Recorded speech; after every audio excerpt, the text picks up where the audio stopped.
Saatnya berubah. Jadi, seperti apapun kondisimu saat ini, sejauh apapun kau melenceng saat ini, berbaliklah, bangkitlah, dan berubahlah. Hadirkan kembali orientasi-orientasi kebangsaan, orientasi keutamaan, orientasi kebermanfaatan. Ingat, bangsa ini tengah menanti karya-karya besar kita, kawan.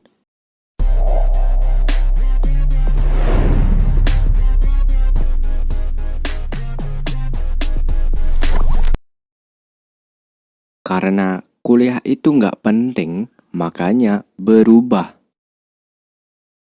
Apakah kita akan mengiyakan kuliah itu nggak penting? Apakah kita akan mengiyakan kalimat tersebut?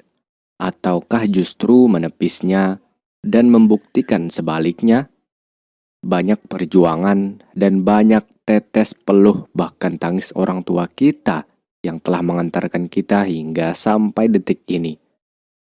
Hingga sampai bangku kuliah. Akankah kita menjadikannya sia-sia dan tanpa makna? Maka kuliah akan menjadi penting atau tidak penting tergantung dari bagaimana kita memanfaatkannya dengan optimal. Kuliah akan menjadi nggak penting kalau memang tidak ada hal yang luar biasa yang bisa kita lakukan dan kita persembahkan untuk orang tua, agama, bangsa, dan negara. Namun, ia akan menjadi begitu penting dan begitu bermakna bagi kita, manakala kita mampu membuahkan karya-karya besar kita selama kuliah, memanfaatkan waktunya dengan baik untuk pengembangan diri, mengabdi, dan membuahkan karya besar. Mari belajar, menjadikan kuliah itu menjadi sesuatu hal yang benar-benar penting, tidak hanya sekedar nilai atau IPK, tapi karya dan kontribusi untuk bangsa yang menentukan kualitas kuliah kita. Namun, yang namanya berubah dari suatu kondisi ke kondisi yang lain memang tak mudah, maka perlu manajemen dalam berubah. Manajemen perubahan sebagaimana yang disampaikan dalam buku seorang pakar manajemen Rinald Casali, PhD, yang berjudul Change. Ketika berbicara tentang perubahan, maka ada yang namanya resist of change. Hal inilah yang terus akan menghambat terjadinya perubahan atau memperlambat laju perubahan tersebut. Di antaranya yakni untuk menuju perubahan, maka akan menemui beberapa kerumitan. Sama halnya dengan mendaki gunung, banyak sekali medan yang harus dilewati dan membutuhkan waktu untuk mencapainya. Hal inilah yang menjadi pendorong untuk orang-orang berubah. Faktor kedua yang menghambat seseorang untuk berubah yakni adanya ketakutan dalam dirinya. Karena ia sudah terbiasa melakukan rutinitas yang itu-itu saja. Ditambah lagi bahwa ia telah nyaman berada pada comfort zone yang telah diciptakannya. Ditambah lagi adanya perhitungan untung ruginya jika menjalani perubahan.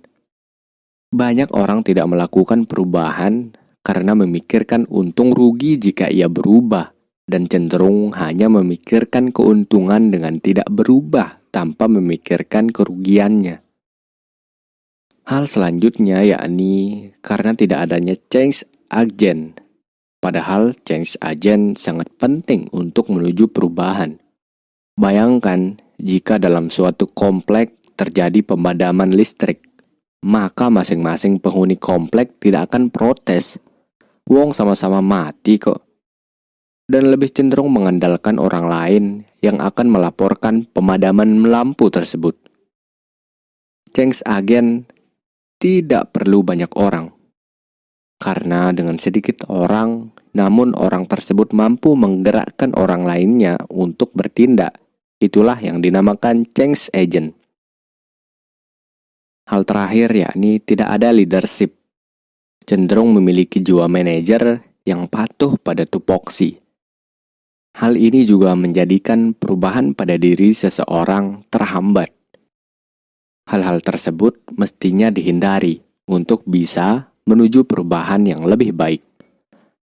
Perubahan belum tentu membawa kemajuan, tapi tanpa perubahan tidak akan ada pembaharuan. Maka untuk berubah diperlukan 3 tahapan, yang orang-orang mungkin bisa berhenti pada tiap tahapannya. Tahap pertama yaitu melihat. Dengan melihat, maka kita dapat mengetahui bagian mana yang harus dirubah. Melihat di sini lebih diartikan mempunyai visi ke depannya. Untuk berubah perlu adanya from to, dari hal-hal sekarang menuju hal-hal baru di masa depan. Setelah melihat, perlu bergerak. Bergerak secara konsisten mewujudkan perubahan tersebut. Walaupun dalam pergerakan tersebut banyak hambatan, tapi tetap harus bergerak. Jangan sampai tidak bergerak dan hanya menunggu orang lain yang melakukan perubahan. Tanpa bergerak, maka tidak bisa mencapai perubahan. Dan setelah bergerak, untuk mencapai perubahan dengan menyelesaikannya, tidak menyelesaikan apa yang dimulai akan membuat perubahan tidak terjadi. Menuju perubahan ibarat mengendarai mobil saat melalui tanjakan. Akan terasa berat bila kecepatan yang digunakan adalah kecepatan normal. Perlu adanya kecepatan tambahan untuk berhasil menaiki tanjakan dan perlu menyelesaikan tanjakan itu. Jadi, seperti apapun kondisimu saat ini, sejauh apapun kau melenceng saat ini, berbaliklah. Bangkitlah, dan berubahlah. Hadirkan kembali orientasi-orientasi kebangsaan, orientasi keutamaan, orientasi kebermanfaatan. Ingat, bangsa ini tengah menanti karya-karya besar kita, kawan. Kita tata kembali mimpi-mimpi besar kita. Kita rencanakan kembali waktu-waktu kita yang terbuang sia-sia. Mari memanfaatkan masa kuliah kita untuk menyiapkan dan memantaskan diri menjadi generasi-generasi muda yang dirindukan negeri ini. Dan suatu saat akan membawa negeri ini ke arah yang lebih baik. Kita tidak perlu lagi menunggu orang lain untuk memberikan solusi atas segala masalah yang masih saja mendera negeri. Karena sejatinya, generasi pemberi solusi yang selama ini dinantikan oleh bangsa ini adalah generasi kita, generasi muda mahasiswa, yang di dalamnya adalah aku, kamu, mereka, dan kita semua anak-anak muda negeri ini. Hidup mahasiswa.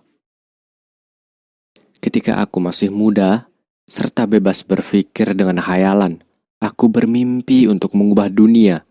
Seiring dengan bertambahnya usia dan kearifanku, kudapati bahwa dunia tidak kunjung berubah. Maka cita-cita itu pun agak aku persempit, dan kuputuskan untuk hanya mengubah negeriku. Namun tampaknya itu pun tiada hasilnya. Ketika usiaku senja mulai kujelang, lewat upaya terakhir yang penuh keputusasaan, kuputuskan untuk mengubah hanya keluargaku, yaitu orang-orang yang paling dekat denganku. Namun alangkah terkejutnya aku, ternyata mereka pun tak kunjung berubah.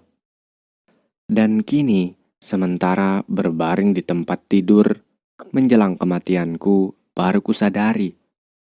Andaikan yang pertama-tama kuubah dulu adalah diriku sendiri, maka lewat memberi contoh sebagai seorang panutan, mungkin keluargaku bisa berubah, dan berkat inspirasi dan dorongan mereka, kemudian aku menjadi mampu memperbaiki negeriku. Dan siapa tahu, bahkan aku juga bisa mengubah dunia.